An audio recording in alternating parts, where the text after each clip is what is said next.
Olá, eu sou Eduardo Pedrosa, membro do Conselho Diretivo da ALADI. Estamos aqui no Congresso no Brasil, é o 6º da ALADI no Brasil. A ALADI é a Associação Latino-Americana de Reuso e Dessalinização, e é com muita honra e satisfação que nós recebemos aqui o Giuseppe, secretário nacional de Segurança Hídrica do Ministério de Integração e Desenvolvimento Regional. Muito obrigado, Giuseppe, por estar aqui conosco nessa oportunidade, nesse bate-papo, e pela apresentação que vai fazer logo daqui a pouco no nosso evento. E quero aproveitar e ouvir um pouquinho mais e poder compartilhar com vocês. Recentemente a gente esteve aqui também com a Agência Nacional de Águas, que participou do evento, e ele trouxe um estudo muito interessante, que é um estudo estratégico para o Brasil.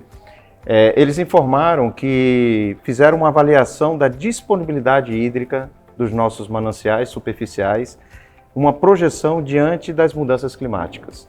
E apontaram que a gente precisa ter uma atenção de segurança hídrica, porque a disponibilidade tende a cair até 40% em mananciais importantes.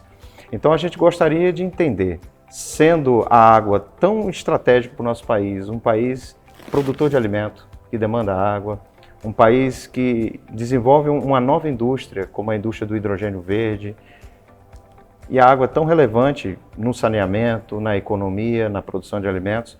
O que o governo brasileiro, o que o Ministério, o que o seu trabalho de segurança hídrica tem realizado para esse fim?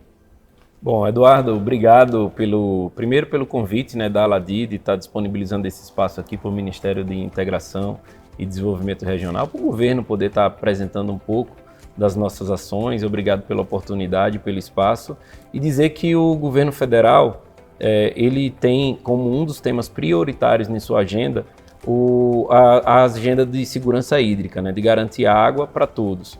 Inclusive, de 2023, assim que teve a nova composição governamental, a primeira tarefa que foi designada para o ministro da Casa Civil foi de retrazer o PAC. O PAC é uma concentração de esforços nas agendas que são ditas como prioritárias pelo centro de governo, Então, dentro de dos eixos temáticos desse novo PAC é justamente o Água para Todos, com mais de 30 bilhões em ações, em recursos a serem investidos no decorrer São 30 bilhões de investimento em infraestrutura para garantir a segurança hídrica. Isso, exatamente. Em vários subeixos, em vários subeixos temáticos. A gente tem, dentro desses 30 bilhões, a gente tem água para abastecimento, que é parte dessa agenda da água, parte dela é partilhada entre a nossa secretaria, que a gente cuida das obras estruturantes de impacto regional, ou em alguns casos, como o programa Água Doce, nessas comunidades dispersas. Mas a parte de abastecimento fica a cargo hoje do Ministério das Cidades, Abastecimento e de saneamento.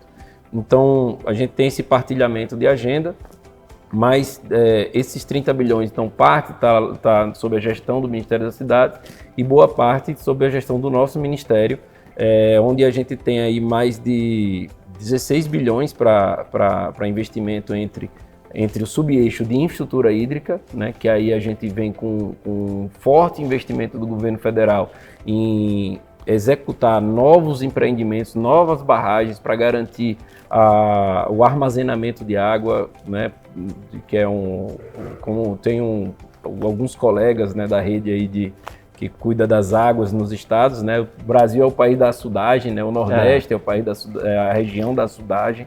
E aí a gente tem nessa prática como uma estratégia de sucesso, de armazenar água para garantir a disponibilidade e a garantir a segurança para a nossa população. Então a gente tem várias obras de infraestrutura hídrica em andamento no Brasil inteiro, em especial no Nordeste brasileiro, embora esse estudo da ANA, que é uma grande parceira nossa, aliada, ligada ao Ministério, ela traga um cenário de que os efeitos dos comportamentos climáticos eles vão se intensificar em algumas regiões, como o próprio Nordeste, mas também em outras regiões que até então não era rotina do nosso país ter que se preocupar.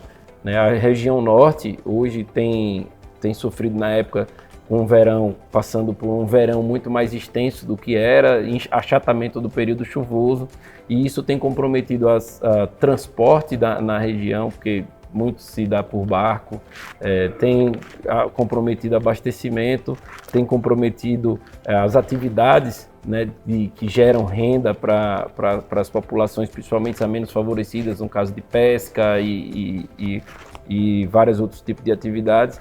Enfim, então tudo isso a gente está atento, né, tem trabalhado, o próprio Ministério tem apoiado nesses casos também emergenciais, de atendimento emergencial através da Defesa Civil.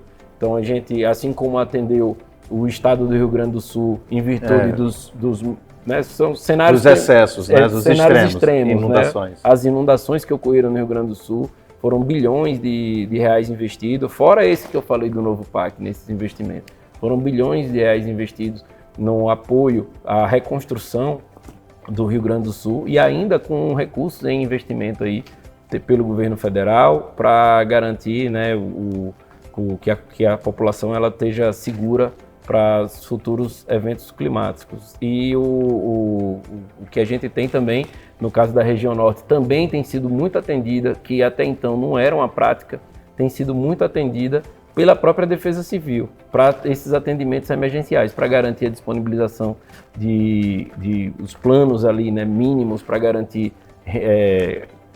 água, alimento para essas famílias que foram prejudicadas em virtude da escassez que não estava na pauta da ordem do dia dessa população, dessa região. Né? Evidente que regularizar a vazão, né, fazer essas barragens, açude é extremamente importante ter uma infraestrutura de armazenamento, mas isso também vai sofrer com o crescimento da evaporação, né, cada vez Sim. evaporando mais e menos chuva.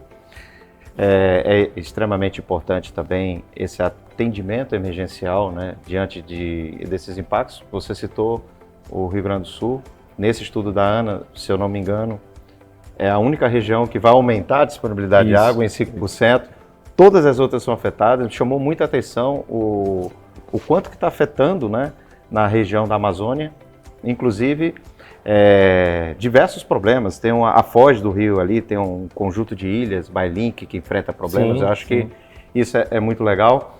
Mas a gente fala muito aqui na Aladi que diversificar a matriz hídrica, buscar fonte subterrânea, reuso de água, dessalinização, como a Água Doce já faz também, a dessalinização a partir de água salobra. Isso é algo interessante. Então, a pergunta vem nesse sentido, né? Além realmente de avançar em todas essas infraestruturas e atendimentos que são extremamente importantes, mas nessa linha de diversificação de matriz hídrica, como tem sido a atuação aí do Ministério? Perfeito. Com relação, a gente tem intensificado dentro das nossas ações com as nossas equipes lá do Ministério e com os nossos parceiros de reconstruir as pontes, né, de parcerias com os demais entes federativos, estados, municípios e retomando as tratativas com as comunidades que são beneficiadas, no caso do programa Água Doce, né, para continuar viabilizando que aqueles poços que foram perfurados e dar uma água que não é de qualidade, né, pelo nível, pela salinidade, não é de qualidade para o consumo, né, que é uma frustração para o nordestino, né, para quem é da região do semiárido, uma alegria de ter perfurado o poço, ter dado água, e quando faz o teste da qualidade, vê que ela não é apta para o seu uso. Ela é uma água salobra, né? Salobra, e pode dar desdobramentos prejudiciais à saúde, enfim. E o programa Água Doce a gente tem intensificado para garantir que a gente possa, isso dentro de uma diversificação de ações, né, garantir que essa água que até então era pouco utilizada, ou subutilizada, ou não utilizada, possa ser disponibilizada em condição adequada para o consumo. Então, óbvio que nem sempre um sistema desse é o suficiente para garantir toda a necessidade de um conjunto familiar, mas ele, pelo menos aquela água de primeiro uso, ele consegue garantir a disponibilidade, e isso ajuda muito para as comunidades dispersas, para as comunidades rurais, que é o nosso público atendido. E fora isso, Eduardo, a gente tem trabalhado até nos próprios diálogos que a gente vai fazendo, seja através da Aladi, seja com a Confederação Nacional da Indústria, para poder ver o que é que os atores, né, que precisam do recurso hídrico quais são as avaliações, e a gente saber e a gente ir delineando o nosso caminho por onde a gente tem que agir. Né? A gente tem algumas iniciativas também com um tratamento, no caso de reuso de água. Ah, que interessante. Algumas experiências, mas ainda em nível experimental, vamos dizer assim. Mas do ponto de vista mais da agenda da política pública, né? A gente retomou o Conselho Nacional de Recursos Hídricos, recriou o Conselho e reinstituiu as câmaras técnicas para poder trazer aí alguns temas que são prioritários e emergenciais para o país. Um deles é o reuso de água não potável, né? Então, ele já está numa Câmara Técnica de Ciência e Tecnologia, né, dentro do ambiente do Conselho. Eu acho que em breve a gente era um trabalho de um esforço que já tinha sido realizado no âmbito do Conselho Nacional de Recursos Hídricos, mas não tinha sido efetivado, não tinha dado um desfecho ainda com relação a isso, e a gente deu imprimiu um ritmo aí para em breve a gente já estar com algum produto para disponibilizar aí para a sociedade, né, com orientação. Produto de política pública, de resolução. Isso, exatamente. Uma resolução para orientar a viabilidade, né, do reuso de água para algumas atividades. Né? É uma construção democrática, ouvindo nessa Câmara Técnica para esse desenvolvimento, né? Isso. O Conselho, o Conselho Nacional de Recursos Hídricos, ele já é um espaço democrático, exato, né? Porque ele tem tantos componentes do governo federal, dos estados, mas ele também tem os usuários sendo participados, organizações da sociedade civil também presentes, compondo, né, como componente mesmo do Conselho, como conselheiro, com direito a voto, com direito a voz. E a gente ainda tem uma flexibilidade que nós demos, que foi no âmbito da Câmara Técnica, a gente não restringe somente aos conselheiros, né? A gente dá uma amplitude para poder garantir que a discussão ela seja realmente rica e consiga ali trazer produtos que realmente seja adequado para os anseios da sociedade. Vamos explorar duas coisas que você falou, mas eu quero voltar, porque eu não sei se todo mundo conhece um pouquinho a abrangência do programa Água Doce, né? Nós conhecemos, já premiamos aqui o programa Água Doce como uma das iniciativas de abrangência social mais reconhecida na América Latina. Sabemos que o programa Água Doce é um sistema de saneamento descentralizado que faz a captação ali da água salobra, que é bem característica, né, do nosso semiárido, e transforma essa água salobra em água potável com o uso de tecnologia de dessalinização. Mas hoje eu já não acompanho tanto, né, tem tido a expansão. Eu queria retomar para isso, para depois a gente falar um pouquinho mais da Câmara Técnica, mas fazendo a pergunta, como é que está o programa hoje? Como é que é a abrangência dele, a população atendida? Você mencionou que retomou a parceria, né? Eu queria entender um pouco mais as parcerias para o sucesso do programa Água Doce, se você pudesse comentar um pouquinho sobre isso. Não, perfeito, Eduardo. Então, quando a gente fala de retomar parcerias, é justamente a gente envolver novamente quem tinha toda a relação com a comunidade, né? Os municípios, os órgãos estaduais, secretarias de meio ambiente dos estados, que são parceiros do programa Água Doce históricos, né, que tem toda a expertise com relação ao funcionamento e que depois que o sistema é implantado, são eles que vão dar o acompanhamento, a manutenção, o acompanhamento, apesar que eu sei que a comunidade é que a operação fica por conta da comunidade, né? O que tem é a capacitação constante, né, por parte do Estado, e quando tem uma necessidade de uma manutenção, eles também estão ali à disposição para contribuir, né? Às vezes a própria comunidade como é um público menos favorecido, às vezes eles não conseguem se cotizar e cobrir um custo de uma troca e tem que trocar membrana, exatamente, né, tem um período de fazer limpeza química. Então, perfeito. A ideia é ter a parceria estabelecida, pessoas que estão acostumadas nessa relação e têm essa competência para poder trazer a continuidade. Isso é um dos componentes. O outro é acelerar ainda mais a execução do programa Água Doce. E hoje a gente tem 1.200 sistemas instalados. No ano passado, chegamos ao 1000º sistema instalado. Hoje já tem 1.200. Exatamente. Esse ano a gente já atingiu a marca de 1.200 sistemas instalados, mais de 305 mil famílias beneficiadas, 1.000 pessoas beneficiadas com água em condição adequada para o seu consumo, né? Então, assim, é um programa... 300 mil pessoas já é uma cidade de médio grande porte. Exatamente. Né? É uma cidade de grande porte, ainda mais olhando lógico, a gente está aqui em São Paulo, mas se você for olhar, 300 mil habitantes, aí é uma Campina Grande, não, Campina Grande é 400, Mossoró ali, mas está ali é um conjunto grande de maior pessoas. Do que muita cidade. Maior do que muita cidade, com certeza. E assim, o sucesso do programa, né, ele é reconhecido, né, inclusive pela própria LADI, que a gente fica muito orgulhoso e honrado pela premiação. E assim, o sucesso do programa ele se deve com um componente principal, que é o engajamento da comunidade. Hoje tem mais de 1.600 beneficiários, pessoas capacitadas para poder fazer essa operação no sistema, que inclusive essa parte da lavagem, a limpeza química, eles fazem tudo lá. Eles fazem tudo. Só precisa de apoio de fato para o Estado, se precisar, olha... Trocar uma membrana, trocar uma bomba. Exatamente. Então, esse tipo de apoio eles têm, e aí já recorre às instituições, mas a rotina, essa capacitação e o envolvimento e engajamento da comunidade é crucial para o sucesso do programa. Porque senão, se não tivesse o engajamento das comunidades, quando a instituição der as costas, o sistema para, ninguém e é um programa cuida. E é um programa que já tem bastante tempo, não? 21 anos da sua criação. 21 anos, eu lembro que isso realmente foi uma revolução. Eu conheço algumas comunidades. Deixar de ser carro-pipa e passar a ter água contínua ou depender de chuva e reservação, isso é uma revolução. Mas agora, já que a gente conversou, vou voltar a um outro tema que é muito do nosso interesse. Você falou da questão do reuso, né? Uhum.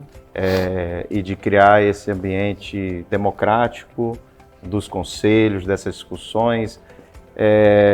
Como é que a sociedade civil organizada participa? Como está hoje as discussões?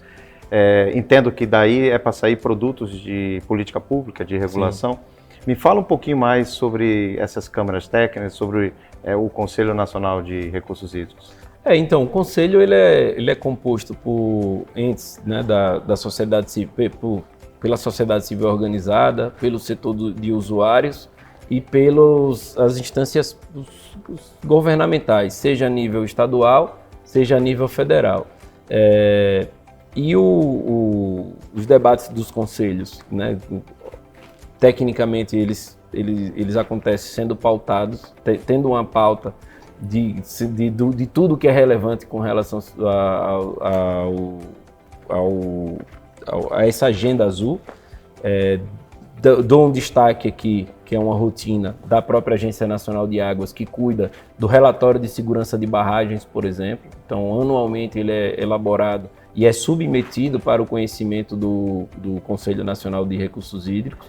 A gente faz ali, a gente recebe essa peça técnica, faz a compreensão de como é que está a situação das barragens no país e também dá encaminhamentos junto aos ministérios, ao nosso próprio ministério, mas também a alguns outros ministérios, ao legislativo, para poder garantir recurso para a recuperação, manutenção adequada de barragens, né, para evitar o risco de rompimento e atingir aí as populações próximas desses empreendimentos e várias outras temáticas. Com relação à Câmara Técnica, a gente dá um destaque também que nessa nova composição a gente criou uma Câmara Técnica específica para tratar de águas subterrâneas, que até então não existia. Que é importante. Exatamente. Até porque na diversificação da matriz hídrica, a água subterrânea é fundamental, né? E é dentro dessa leitura que a gente criou essa Câmara Técnica. Por quê? Porque a água subterrânea ela não é nem regulada pela nossa Agência Nacional de Águas, né? Ela é regulada a nível de Estado. Então ela sempre foi uma temática que a gente não levava em consideração, mas a gente sabe da importância da água subterrânea para garantir a segurança hídrica de todas as regiões. Tem uma cidade como São Paulo aqui mesmo, vários empreendimentos garantem o seu abastecimento por água de poços, né? Não tem como ficar até dependente. Em um dos relatórios da Agência Nacional de Águas, apontando aí os problemas, né, de vulnerabilidade hídrica, nós percebemos que as cidades que tinham uma melhor matriz entre superficial e subterrânea passaram melhores pelas crises climáticas, né? Exatamente. Bom, excelente. Eu acho que temos aí um grande desafio, é um tema muito estratégico. Estamos aqui sempre à disposição para somar aí nas discussões e nas proposições ou nas informações. E, por favor, diga aí suas palavras finais, ou de objetivos, metas, o que você gostaria de trazer aí do Ministério para a gente poder compartilhar. Bom, fora assim tudo que a gente já falou da parte dos investimentos, principalmente em infraestrutura, a gente queria dar um destaque especial, porque o nosso próprio ministro ele é muito afeto à agenda da revitalização de bacias, né? Que nada adianta a gente estar realizando grandes investimentos em novas, na tecnologia cinza, se a gente não cuidar, não preservar dos nossos mananciais, as nossas nascentes, o leito do rio, enfim. E dentro do próprio âmbito do novo PAC, tem um componente, é justamente a agenda de revitalização de bacias, com um aporte de recursos de quase 5 bilhões de reais para fazer investimento em algumas bacias mais críticas a nível nacional, né? Mas que a gente também Você falou qual é o orçamento? 5 bilhões. 5 bilhões. Isso. Aí algumas bacias de maior criticidade é que estão sendo trabalhadas prioritariamente. Mas fora isso, a gente também tem buscado conscientizar e também engajar outros atores e conta com todos os parceiros aí para poder fazer esse engajamento. A gente tem buscado aí, através do próprio IBAMA, naquele programa de multas que são aplicados, tudo para fazer a conversão da multa no lugar de quem está sofrendo aquela multa, o infrator, né, o suposto infrator está pagando a multa, ele converter aquilo em prestação de serviço. A gente tem avançado bastante, já com um projeto na região de Minas Gerais, já com implantação iniciada nesse sentido de mais de 100 milhões de reais, fora esses 5 bi que a gente está falando, né? E vários outros. Então a gente está querendo também levar essa discussão da revitalização. Interessante você dizer isso nessas suas palavras finais, que acaba puxando até um outro tema que a gente colocou. Nessa questão toda que envolve as mudanças de licenciamento, nós entendemos aqui na ALADI que a compensação ambiental ela tem um foco ainda muito em reflorestamento, em preservação das matas, que é extremamente importante. No entanto, a gente aponta que às vezes a compensação pode ser uma recarga de aquífero, uma proteção de um manancial, seja pelas matas ciliares. Eu acho que isso é algo que deve crescer também. Prática de conservação de solo Exatamente, e água, também a gente concorda totalmente. Compensação ambiental tem que caminhar para uma outra vertente de preservação dos recursos hídricos, né?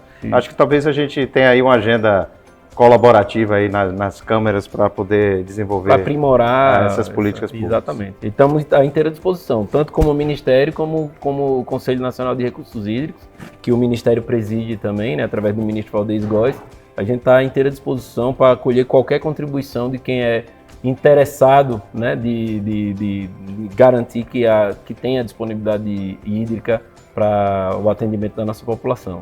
Obrigado. Tá bom, eu que agradeço. Muito obrigado.